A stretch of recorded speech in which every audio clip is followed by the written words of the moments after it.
नमस्कार। सांझ 6 बजे के मध्य समाचार में अपने के स्वागत है। हम वंदना शुरू करें अभी तक के प्रमुख समाचार से। सर्लाही के ईश्वरपुर में लागू औषध नियंत्रण करे के लिए गांव इकाई समिति कैल गेल गठन। एन बाहर रह के संचालित संस्था के कार्रवाई कैल जात से स्वास्थ्य तथा जनसंख्या मंत्री महतो के दावी। शिक्षण अस्पताल के दिन में डॉक्टर साइम के कैल गेल नियुक्त। अब मोर्चाबंदी से राजनीतिक ध्रुवीकरण बढ़त से एमाले नेता नेपाल के कहब। अब समाचार विस्तार से। सर्लाही के ईश्वरपुर गाविस के केसरगंज स्थित इलाका प्रहरी कार्यालय लागू औषध नियंत्रण करे के लिए 11 सदस्यीय गांव इकाई समिति गठन कैले है। लागू औषध नियंत्रण समिति के संयोजक एवं इलाका प्रहरी प्रमुख राम प्रसाद श्रेष्ठ लागू औषध नियंत्रण करे के लिए प्रत्येक गांव में लागू औषध नियंत्रण समिति करे के लिए निर्देशन देला से इलाका प्रहरी कार्यालय में भेल गांव भेला प्रहरी निरीक्षक शंकर सिंह रावल के अध्यक्षता में 11 सदस्यीय गांव कार्य समिति गठन कैले है। साथ ही भेला ईश्वरपुर गाविस के पूर्व अध्यक्ष नारायण श्रेष्ठ के संयोजकत्व में 6 सदस्यीय सलाहकार समिति गठन कैल गेल से स्थानीय बतौले है।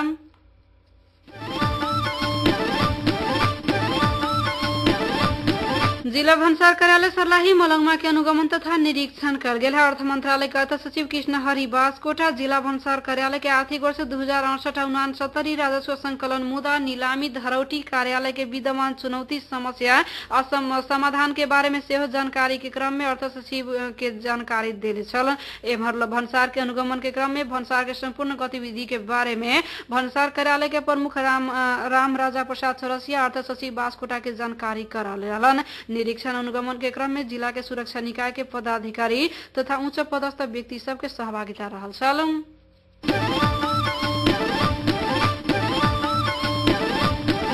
नेकपा एमाले के वरिष्ठ नेता माधव कुमार नेपाल अपन पार्टी कोनो भी मोर्चाबंदी के पक्ष में न रहल से बतौले छथि। नेकपा एमाले ललितपुर 2 नंबर निर्वाचन क्षेत्रीय कमिटी के भेला तथा प्रशिक्षण कार्यक्रम में नेपाल एकीकृत माओवादी कमजोर बनत गेला के बाद मोर्चाबंदी में लागल ऐसे राजनीतिक ध्रुवीकरण बढ़ात से बतौले छथि। नेता नेपाल जातीय एजेंडा के उठा के ये माओवादी देश के द्वंद्व में फंसावे के चाहले से उल्लेख करत राष्ट्रीय अखंडता के जोगावे के लिए सभी एकजुट होए के परत से बतौले छथि। अभी के संकट समाधान के लिए सहमति के सरकार बनावे के सट्टा दल सब अपने अपने अडान में अडिग भेल से कहे तू लोकतंत्र परिवर्तन के संस्थागत करे के लिए सभी सरकार वाला अग्रसर होए की आवश्यकता रहल से हो स्पष्ट कैलन।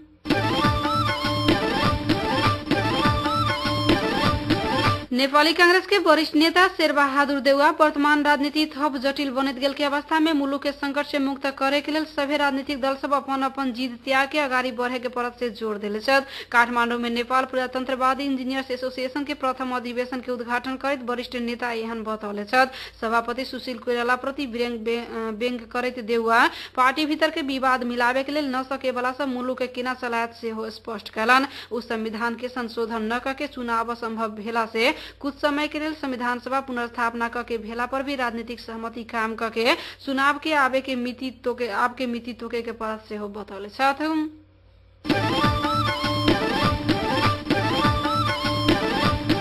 नेकपा माओवादी के उपाध्यक्ष सीपी गजरेल गोलमेज सभा से विद्यमान राजनीतिक संकट के निकास खोजे के परत से बतौले छथि। अखिल नेपाल शिक्षक संगठन के 4वीं राष्ट्रीय सम्मेलन के आई कीर्तिपुर में उद्घाटन करत गजरेल बढ़त राजनीतिक संकट के कारण नेपाल असफल राष्ट्र बने वाला अवस्था आवे लागला से संपूर्ण राजनीतिक दल सब के गोलमेज सभा आयोजना करके निकास खोजे के परत से बतौले छथि। संविधान सभा के संविधान बने न सके के में नेकपा माओवादी नेपाली कांग्रेस नेकपा एमाले मधेशवादी मोर्चा प्रमुख जिम्मेवारी भेला से आरोप समेत लगल। नेकपा माओवादी के सचिव नेत्र विक्रम चंदे नेपाली जनता के उन्मुक्ति के लिए शुरू भेल क्रांति अंतिम लक्ष्य प्राप्त न भेला तक निरंतर बढ़त से हो बतौले छथि।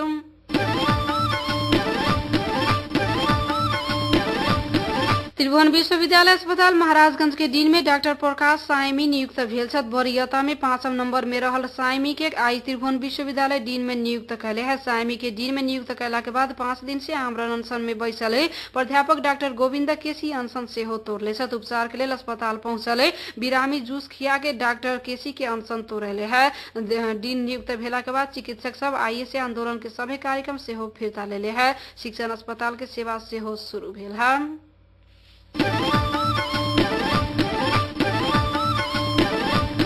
प्रधानमंत्री के राजनीतिक सलाहकार देवेंद्र पौडेल राष्ट्रपति चुनाव संबंधी अध्यादेश फिर्ता पठाके अलोकतांत्रिक असंवैधानिक भेल से बतौले छथि। आई राजधानी में आयोजित कार्यक्रम में बोलैत पौडेल फिर्ता पठाल गेल अध्यादेश जेना के तेना ही फिर राष्ट्रपति समक्ष सरकार पठावे के तैयारी कर रहल सेहो बतौले छथि। पौडेल अध्यादेश फिर्ता पठावे के लोकतांत्रिक पद्धति के लेल हितकर न भेला राष्ट्रपति के कारण चुनाव न होय के वातावरण के सृजना होय लागल सेहो जिक्र कैलन। चुनाव होय न सकला से अध्यादेश जारी करे के लेल आवश्यक न रहल से कहैत राष्ट्रपति कार्यालय के वक्तव्य में आपत्ति जनावत पौडेल निर्वाचन आयोग चुनाव संबंधी कानून पहले बना के चुनाव घोषणा करे के लिए आग्रह कैला के अनुरूप अध्यादेश लियावे लागल गेल सेहो जानकारी देलन।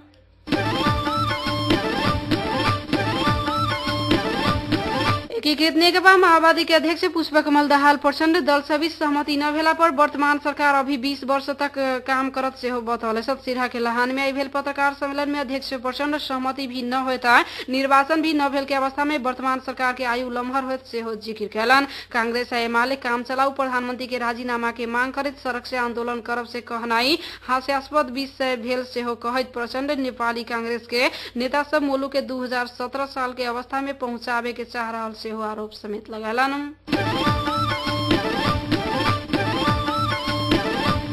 नेकपा एमाले के अध्यक्ष झलनाथ खनाल पार्टी निकट नेपाल लोकतांत्रिक मंच एनडीएफ के सम्मेलन में भाग लेवे के लेल आई रात कतार जा रहल छथि। कतार में खनाल एमाले के निकट संगठन नेपाली सब संगे छलफल करे के कार्यक्रम रहल। खनाल संगे एमाले प्रवासी इंचार्ज भीम रावल सेहो जतन से बुझल गेल है।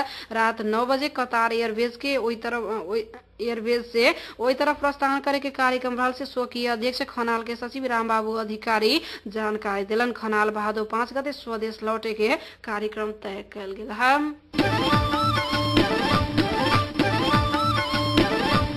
मध्य समाचार के अंत में प्रमुख समाचार एक बेर फिर से। सर्लाही के ईश्वरपुर में लागू औषध नियंत्रण करे के लेल गांव इकाई समिति कल गेल गठन।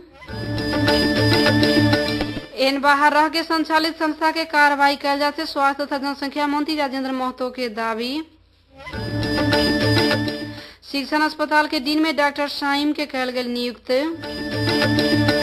आ मोर्चाबंदी से राजनीतिक ध्रुवीकरण बढ़त एमाले नेता नेपाल के कहब। अही के संग साँझ 6 बजे के मध्य समाचार आइटम समाप्त हुई। हम वंदना दिया जाए कि आगे सुनते रहो रेडियो मध्य 89.3 मेगाहर्ट्ज। नमस्कार।